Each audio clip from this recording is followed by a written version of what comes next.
Hey everybody, I'm going to talk a little bit about more about scheduling in this video, just to tag team off of the last video. So when we're doing scheduling, we want to talk about our forecasts, right? And forecasting, I know we're going to cover another chapter, but forecasting is really looking at a crystal ball and trying to figure out how many customers do we think are going to be coming into our restaurant, right? And we should break those down even by the hour or quarter hour to determine how many employees do we need for a meal period, right? When I used to do forecasting in the hotels, I would break it down by meal period. Okay, how many guests do we think are coming in for breakfast, how many for lunch, and how many for dinner? And if I had multiple restaurants in a hotel, it's like, okay, how many are going into that restaurant for that meal period, and that restaurant for that meal period, right? And then would have different performance indicators depending on the restaurant. If I had a buffet restaurant versus an a la carte restaurant, I'd have different number of expectations for my employees, right? I would say, okay, a server in the buffet restaurant could do 40 customers in an hour, and a server in the a la carte restaurant could only do maybe 15 or 20 customers an hour because there's more visits to the table, you're bringing out the food versus the self-service of a buffet, right? We're going to use our business history to help forecast that hourly volume. Good place for forecasting to start with is history, right? And keeping track of that's super important, right? How many people did we do for Christmas last year will be a good indicator of how many people are going to come in for Christmas this year, right? Final schedules should always balance the employee constraints, the full-time versus the part-time, and the available hours with hourly forecast also accounts for the additional work like prep and cleanup time, right? So not only are your servers serving the customers, they're doing roll-ups, they're doing side tables, they're clearing tables, there's all those other duties that don't directly deal with the customer, but they impact the customer's experience, right? So you need to make sure that that's included, right? Scheduling guide or a basic template that you can have laid out of how many servers do we need for shift, with the scheduled tasks that don't fluctuate greatly with the business, right? So sort of a template that if we had 0 customers come in, how many servers or how many cooks do we need to actually run the business? That's sort of your baseline that you need before you even start adding any forecast, right? Schedulers must factor the employee's skill level, vacation requests, and wage rates, right? All of these things come into play when next chapter, when we start to actually calculate the cost of our labor, right? And we should always try to minimize idle employee time. There's going to be downtime between meal periods, but other duties should be going in there. If it's in the kitchen, there should be prep things that need to be prepped, right? If there's front of the house, there's, floors need to be swept, things like that, right? And short shifts or split shifts even, depending on where you're working, right?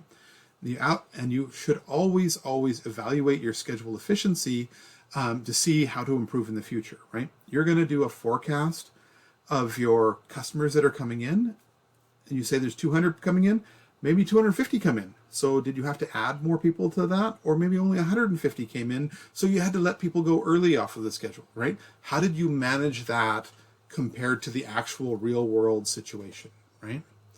So for fixed staffing needs, you have your salaried staff, right, that are scheduled based on when duties should be performed, not on business volume. So your chef needs to be there when they're dealing with their portion of the job, the ordering, the dealing with clients or bridezillas or whatever, right?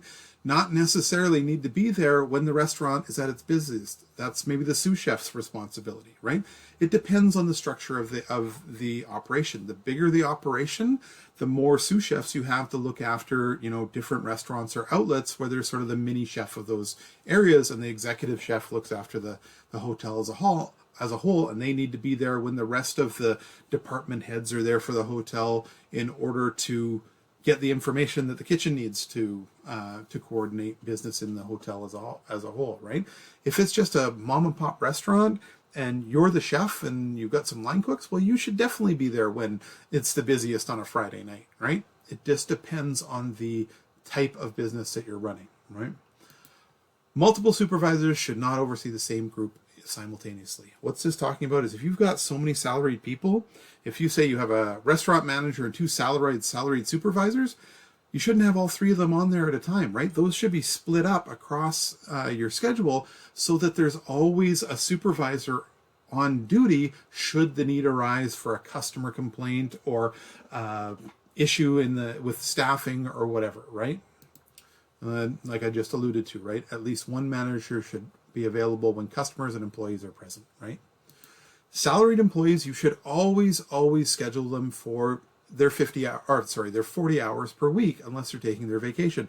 You're paying them a set wage, doesn't change whether they work 20 hours or 45 hours, but you should be scheduling them to be working at least 40 hours, right? You shouldn't be scheduling them to work 60 hours. That's taking advantage of them, right? But you should be scheduling them to work for 40 hours because that's what you're paying them for, right?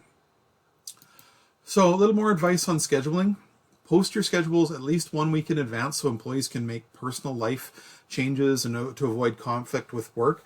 I know that's easier said than done. I've had struggles with that, especially with, our business fluctuating the way it does. I would always try to post my schedules at least a week out. Although by the time the week arrived, there was probably changes to that schedule as I got more information, right? It's like, oh, no, we've got 50 people coming in for dinner on Thursday night. Hey, Bob, can you work tonight? And add to that schedule. Or, oh, this function canceled. Sorry, buddy, I'm going to have to cancel your shift, right? But the bulk of the schedule should be posted as far out as possible so that people can plan for their lives, right? Advanced posting allows time to correct errors also. It's a good point because I've written many schedules in my lifetime, and inevitably you have an employee come to you, hey chef, there's nobody working the grill station on the line tonight. Oh, I guess I missed that. Mistakes happen, right? But if you post it early enough, generally your line cooks are going to look and say, hey, who am I working with tonight? And if they're missing somebody from that schedule that's generally there, they're going to ask you, hey, did you make a mistake? Did you miss somebody? Are we just not that busy? Or what's our plan, right? So you have time to correct those errors, right? If there are errors and last minute things pop up, you should try and spread those extra duties around your entire schedule, right? All your employees that are on there. Don't just keep going. Okay, Bob's great with coming in on short notice. We're just going to keep calling Bob because Bob's getting all the extra hours. You should spread that wealth around. And maybe, Bob says yes all the time, but maybe Bob gets tired of it all the time, right? You might get frustrated and not say anything, right? Until it's too late. So, all right. So that's it for a little bit more on scheduling advice. Next one is the next chapter. We're going to be actually calculating costs and applying those, looking at it much like our food cost percentages.